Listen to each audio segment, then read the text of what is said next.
तो फ्रेंड्स, मैं आप लोग का आज लुसेंट पढ़ाने वाला हूँ। ठीक है, लुसेंट में एक एक करके सब बताने वाला हूँ। ठीक है, देखिए यहाँ इस एक लुसेंट आप सोचिएगा कि लुसेंट में इतना सारा है कि आप एक लुसेंट कवर कर लीजिएगा तो आपका जीके जीएस 90% ठीक हो जाएगा। 90% जीके जीएस आपको जी 90% इसी में से रहता है। कोई भी एग्जाम जीके जीएस देखिए, सबसे ज़्यादा क्वेश्चन लुसेंट से रहता है। ठीक है, लुसेंट पढ़ लिए तो बुझिए कि एक आपका पास मतलब जीके जीएस का बहुत सारा नॉलेज हो जाएगा। ठीक है, तो जीके जीएस में हम आज चालू कर रहे हैं। विषय सूची हो गया यार, आपको हम इतिहास पढ़ा रहा है। बच्चे इतिहास, हम लोग इतिहास से चालू करते हैं। ठीक है, लुसेंट में आप लोग देखिए यहाँ भारत का इतिहास। समझिए, भारत का इतिहास। ठीक है, आइए हम लोग भारत का इतिहास पढ़ रहे हैं। ठीक है, भारत का इतिहास। उत्तर में हिमालय से लेकर दक्षिण में समुद्र तक फैला यह उपमहाद्वीप भारत के नाम से ज्ञात है। ठीक है, जिसे महाकाव्य तथा पुराणों में भारतवर्ष अर्थात भारत का देश तथा यहाँ के निवासियों को भारतीय अर्थात भारत की संतान कहा जाता है। क्या कहता है? भारत की संतान कहा जाता है। ठीक है, यूनानियों ने भारत को इंगित तथा मध्यकालीन मुस्लिम इतिहासकारों ने हिंदी अथवा हिंदुस्तान के नाम से संबोधित किया था।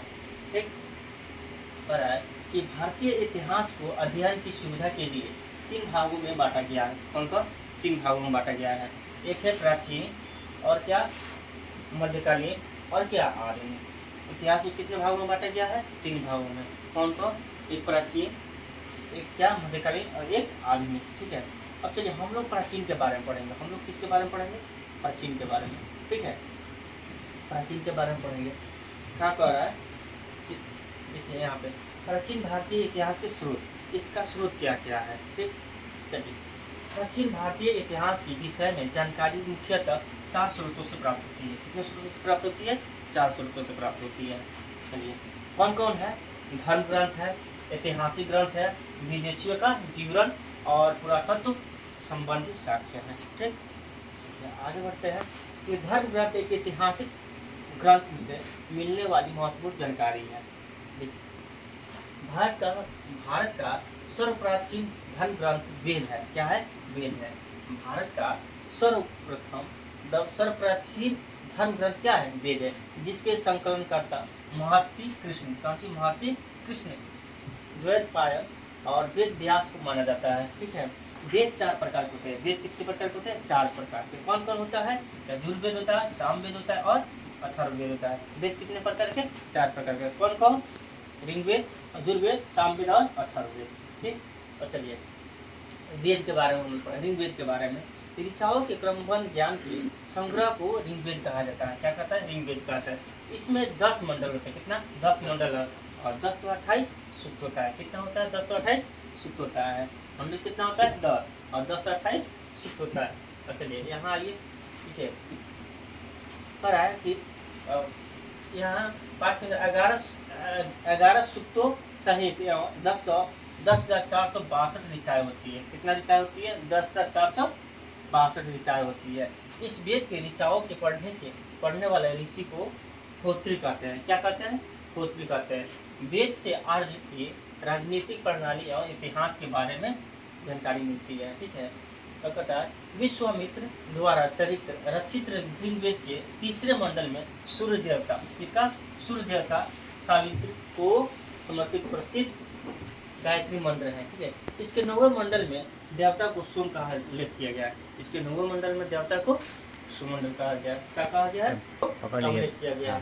इसका 8वें मंडल के इतिहास है। इसके 8वें मंडल इतिहास ऋचाओं को लिख कहा गया। कौन सी कहा गया? खील कहा कहा जाता है। ठीक है, जिसके अनुसार 4 वर्ण है। कौन कौन? एक ब्राह्मण है, क्षत्रिय है, और कौन है? वैश्य है तथा शूद्र है। आदि पुरुष ब्राह्मण के क्रमशः इस प्रकार है। देखिए क्या है नोट में, देखिए धर्म सूत्र 4 प्रमुख जातियों की स्थितियों, व्यवसायों, दायित्वों, कर्तव्यों तथा विशेषाधिकारियों से स्पष्ट विभेद करता है। ठीक है, और कह रहा है मानवतार के तीन पंगों के आख्यान का प्राचीन स्रोत ऋग्वेद है, ठीक है। ऋग्वेद में इंद्र के लिए 250 तथा अग्नि के लिए 200 ऋचाओं की रचना की गई है, ठीक। प्राचीन इतिहास के संबंध के रूप में वैदिक साहित्य ऋग्वेद के स्थल है, ब्राह्मण स्थल है। ऋचा अब कहते अजुर्वेद, अजुर्वेद के बारे में हम लोग पढ़ेंगे। अजुर्वेद के बारे में क्या है, चलिए यहाँ हम लोग पढ़ेंगे अजुर्वेद के बारे में। संस्कृत पाठ के लिए मंत्रों तथा बलि के समय अनुपालन के लिए नियमों का संकलन अजुर्वेद कहा जाता है, ठीक है। इसके पाठ्यकर्ताओं का अधिवायु कहते हैं। यह एक ऐसा वेद है जो गद्य एवं पद दोनों में लिखा गया है। यह एक ऐसा पद है जो गद्य और पद दोनों में लिखा हुआ है, ठीक। आगे है सामवेद के बारे में पढ़ें हम लोग। क्या पढ़ें? सामवेद के बारे में। यह गाए जा सकने वाली ऋचाओं का संकलन है। यह गाए जाने वाले ऋचाओं का संकलन है। इसके पाठ्यकर्ताओं का क्या उदाहरण कहते हैं। इससे भारतीय संविधान के भारतीय संगीत का जनक कहा जाता है। इसे क्या कहते हैं? भारतीय संगीत का जनक कहता है। किसको? ऋग्वेद को। अब रिसेंट में पढ़ेंगे सामान्य। यहाँ आइए अथर्ववेद। क्या अथर्ववेद के बारे में हम जानेंगे। क्या अथर्ववेद? अथर्ववेद का अथवा ऋषि द्वारा रचित इस वेद में रोग निवारण, तंत्र मंत्र, जादू टोना, शपथ, वशीकरण, आशीर्वाद, स्तुति, प्रायश्चित और औषधि अनुसंधान, विवाह, प्रेम, राजकर्म और मातृभूमि महत्व आदि विविध विषयों से संबंध मंत्र तथा सम्मान मनुष्यों के विचारों को विश्वास आदि विश्वासों का इतिहास का वर्णन किया गया है। समझ रहे ना। और इसमें सभा एवं समिति को प्रजापति को 2 पुत्रियों कहा जाता है। 2 पुत्रियों को कहा जाता है। नोट में दिया है कि सबसे प्राचीन वेद ऋग्वेद है। सबसे प्राचीन वेद कौन है? ऋग्वेद है। कौन है? ऋग्वेद है। और एवं सबसे बाद का वेद अथर्ववेद है। सबसे बाद का वेद कौन है? अथर्ववेद। पूछता है सबसे प्राचीन वेद कौन है? ऋग्वेद है। और सबसे प्राचीन वेद कौन है? ऋग्वेद। और पूछेगा बाद का वेद कौन है? अथर्ववेद है, ठीक। चलिए यहाँ पे वेदों को भली भांति समझने के लिए 6 वेदों की रचना हुई है। वेदों की समझने के लिए 6 वेदों की रचना हुई है, जिसमें क्या है? शिक्षा, ज्योतिष, कल्प और व्याकरण, निष्पत्ति और तथा छंद है, ठीक है। चलिए भारतीय इतिहास की कथाओं का सबसे अच्छा क्रमबद्ध है विवरण पुराणों में मिलता है।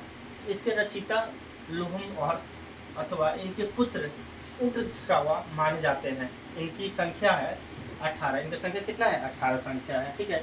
जिनमें से केवल 5 मत्स्य, वायु, विष्णु, ब्रह्म एवं भागवत से ही राजाओं की वासी पाई जाती है, ठीक है। नोट में आइए या पुराणों में मत्स्य पुराण सबसे प्राचीन पुराण है, ठीक है।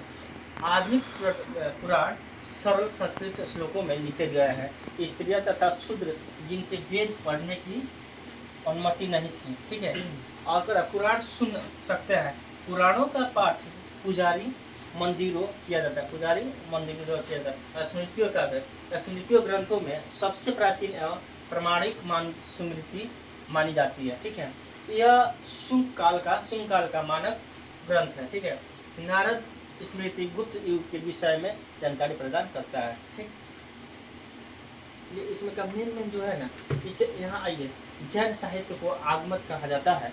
जैन धर्म का प्रारंभिक इतिहास कल्प सूत्र से ज्ञात होता है। जैन ग्रंथ भागवती सूत्र में महावीर की जीवन कृतियों तथा अन्य समकालीनों के साथ उनके संबंध में विवरण किया गया है। अर्थशास्त्र के लेखक चाणक्य, कौटिल्य एवं विष्णुगुप्त है। अर्थशास्त्र का लेखक चाणक्य एवं कौटिल्यगुप्त है, ठीक है। आगे हम पढ़ेंगे यह 15 अधिकारों एवं 180 प्रकारों से विभाजित है। इससे मध्यकालीन इतिहास की जानकारी प्राप्त होता है। इससे क्या मध्यकालीन इतिहास की जानकारी प्राप्त होता है। संस्कृत साहित्य में ऐतिहासिक घटनाओं के क्रमबद्ध लिखने का सर्वप्रथम प्रयास कलहन के द्वारा किया गया है। कलहन द्वारा रचित पुस्तक राजतरंगिणी। कलहन द्वारा रचित पुस्तक क्या है? राजतरंगिणी है। बताइए। और जिसका संबंध क्या है?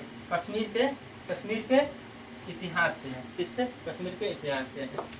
आर्य की संधि, विजय का वृत्तांत, चर्चनामा लेखक अली अहमद में सुरक्षित है। अष्टाई संस्कृत भाषा व्याकरण की प्रथम पुस्तक है। लेखक कौन है? पाणिनि। संस्कृत के लेखक कौन है? पाणिनि। आइए, मौर्य के पहले इतिहास तथा मौर्यकालीन राजनीतिक अर्थशास्त्र की जानकारी प्राप्त होती है। ठीक है, कल्याण की गार्गी साहित्य और ज्योतिष ग्रंथ के लिए फिर इससे प्राप्त पर होने वाली आक्रमण का उल्लेख मिलता है। ठीक है, पतंजलि उससे मित्र सुन के पुरोहित थे, इनके महाप्राण से शुंगों के इतिहास का पता चलता है। ठीक, तो विदेशी यात्रियों के मिलने वाली प्रमुख जानकारी कौन कौन सा है? यूनानी रोमन लेखक तेथिस कब है?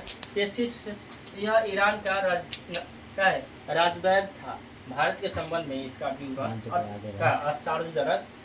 आश्चर्यजनक कहानियों से परिपूर्ण होने के कारण अविश्वसनीय है। क्या है? अविश्वसनीय है। आते अब दूसरे चैप्टर में चलते हैं इतिहास। ठीक, ऐसा हाथ